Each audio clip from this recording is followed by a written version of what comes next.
Hello, welcome back. In the previous segment, we talked about the DSA algorithm. I also stressed about the importance of selecting a unique key whenever we wanted to sign a message. So this key has to be unique. Otherwise, we have a big problem.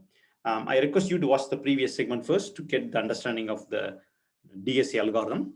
I'm assuming you have watched it.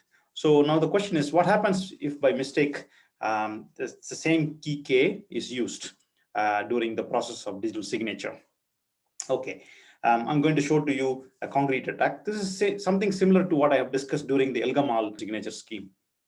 Okay, so the question now is, suppose during the signature, same K is used for two different messages, M1 and M2. Okay, how can an attacker recover the private key X? Okay, that's the key that is used for digital signature, right? Yes, depends on X. X is a private key.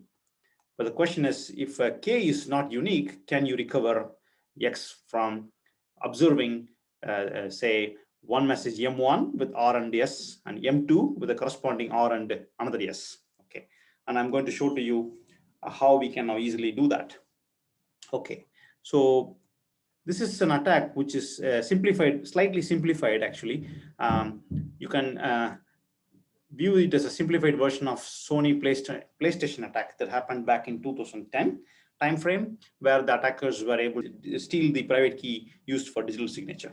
Note that in their implementation, they use the same K during the signature. Okay, which means I can quickly rewrite the equation for you here. Recall that how is the signature produced? S is K inverse, right? And multiplied with H of M plus X times R, right, in mod Q. Okay.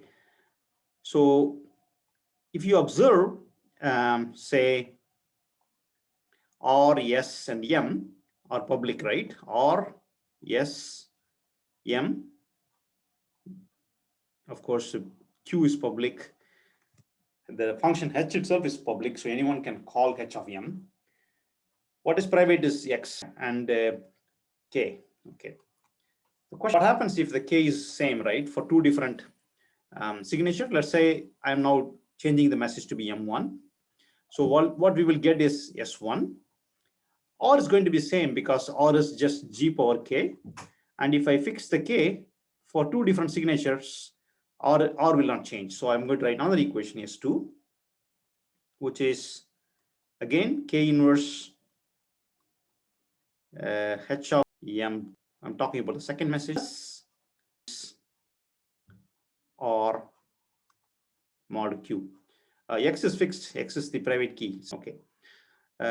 What is wrong here is this K. I shouldn't have used the same K. I should have used K1 here, K2 here, but some mistake in the implementation, I'm using the same K. Now it's easy to find X. Let me call this as equation 1, and this is equation 2. And all I'm doing is now, first I will find a K inverse. If I just subtract 1 and 2, what I will get is, once you know K inverse, you can choose any one of the equations 1 or 2 and find X immediately, because you know K inverse, you know H of M1, you know R, so you can find X. Let's take the first equation. So this means X is nothing but S1 times K minus M1 by modular arithmetic. So it's R inverse. Okay. So you found the private key.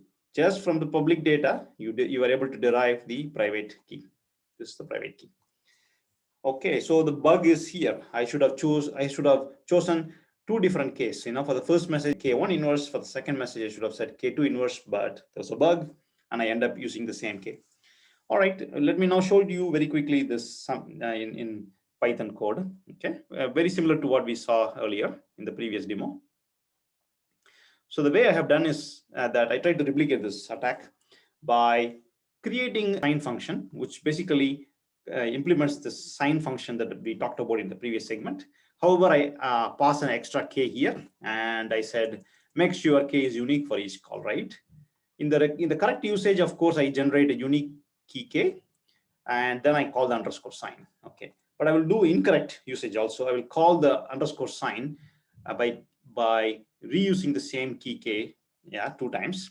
And I will show you a buggy version of digital signature, so we can easily recover the private key. So how is this? First, Bob generates public and private key. Of course, he will keep the private key private, public key public. And then let's say by mistake, Bob is choosing only 1K. He's going to sign the message M1 and M2 using the same K. Okay, which means, as you can see, he is using the same K. And then the rest is just simple math that I talked about on the whiteboard.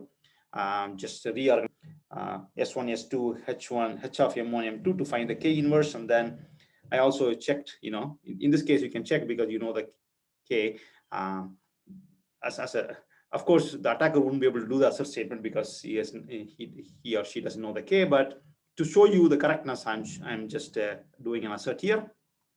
You can derive the key K from publicly available data. So everything here is publicly available, right? Hash of M1, hash of M2 is public because M1 and M2 is public. And therefore, T is some temporary variable to compute the denominator. And everything here is public. So K inverse is computed. That means K is also becoming public, essentially. And X is recovered as follows. As I shown on the whiteboard, S1 times K minus hash of M1 divided by R. And I have asserted also here the recovered X is same as the private X. Okay, that's basically it.